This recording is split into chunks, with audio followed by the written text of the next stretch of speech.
지금 제가 얹혀 살고 있거든요, 누나네 집에. 눈치 보여서 지금 영하 10도 정도 되는데 그냥 길거리에서 이렇게 찍고 있는 겁니다. 유하.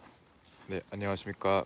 27살 백수유 씨입니다. 제가 오늘 말씀드릴 내용은 그냥 제가 20대 초중반 때 알았으면 좋았을 내용을 좀 공유를 하려고 해요. 여러분이 생각하는 그것을 지금 당장 시작해야 되는 이유에 대해서 말씀을 드리겠습니다.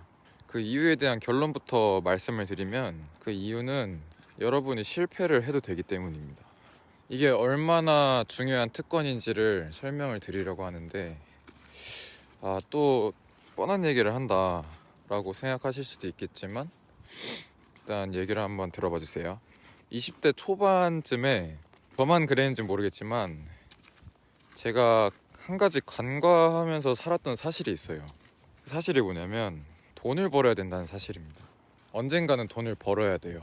그럼 돈을 벌려면 어떻게 하면 돈을 벌 수 있을까? 여러 가지 책을 읽어봤는데 가치를 만들어내야 된다고 합니다. 그러면 가치는 어떻게 만들어낼 수 있을까? 다른 사람이 해결하지 못한 문제를 여러분이 해결하면 가치가 생겨난다고 합니다. 그러니까 문제를 해결해내는 속도가 다른 사람보다 여러분이 빠르면 가치를 더 많이 창출해낼 수 있고 돈을 버는 능력과 연관이 되겠죠. 그러면 이제 중요해지는 거는 이 문제를 해결해낼 수 있는 이 속도가 중요해지거든요. 근데 이때 두 가지 유형으로 나뉘어요. 첫 번째 유형은 실패를 하면 안 되는 사람이에요. 그럼 이 실패를 하면 안 되는 사람들은 어떤 사람들일까? 책임져야 될 게 많은 사람들입니다. 예를 들어서 제가 제 삶에서 90%가 책임을 져야 될 대상들이고 10%가 책임을 안 져도 돼요. 근데 제가 100% 실패를 해도 되는 일을 하면은 제가 망했을 때 저만 망하는 게 아니라 다 같이 망하게 돼요. 90%가. 그러면 그 90%를 책임질 수 없게 됩니다.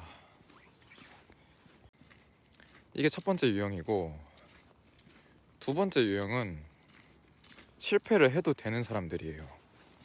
그러면 이 두 번째 유형이 첫 번째 유형보다 훨씬 문제를 빨리 해결할 수 있는 이유에 대해서 말씀을 드릴게요. 첫 번째 유형과 두 번째 유형이 어떤 일을 같이 시작했다고 생각을 해봅시다. 예를 들어서 이 일에서 발생할 수 있는 문제를 한 10가지 정도를 예측할 수 있고 그 중에 한 2가지만 발생했다고 생각을 해봅시다. 그럼 첫 번째 유형 같은 경우에는 이 10가지를 다 분석해보고 일을 시작해야 돼요. 그리고 이 10가지 중에 실제로 발생할 문제 2가지가 포함되어 있지 않을 가능성도 있어요. 근데 이 두 번째 유형 실패를 해도 되는 사람 같은 경우에는 이 첫 번째 유형에 비해서 획기적으로 빠른 방법으로 문제를 발견하고 해결해 나갈 수 있는 상황을 만들 수 있는데, 그게 뭐냐면 일단 일을 시작하고 문제가 생기면 그때 해결하는 거예요. 문제를 예측한다는 것 자체가 사실은 굉장히 대단한 능력이거든요. 소수에 해당됩니다. 이렇게 되면은 첫 번째 유형은 사실 시작도 못하고 끝난 경우가 많이 있을 수 있어요.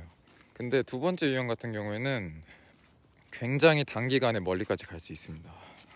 그래서 이제 제가 저를 봤을 때 저는 그러면은 어떤 유형의 사람이냐, 저는 지금 실패를 해도 되는 사람의 살짝 마지노선에 와 있는 기분이 들어요. 비율로 따지자면 실패를 해도 되는 거 50, 실패하면 안 되는 거 50. 그래서 제가 지금 이렇게 유튜브를 하고 있는 것도 지금 제가 얹혀 살고 있거든요, 누나네 집에. 눈치 보여서 지금 영하 10도 정도 되는데 그냥 길거리에서 이렇게 찍고 있는 겁니다. 그래서 저는 저한테 마지막 남은 그 실패를 해도 되는 기회에 특권을 살리고자 뛰어들었고 여기서 가치를 창출을 해내려고 노력하고 있는 중입니다. 여러분도 저의 이 도전의 가치에 동참을 하고 싶으시다면 좋아요와 구독, 알림 설정을 부탁드릴게요. 감사합니다.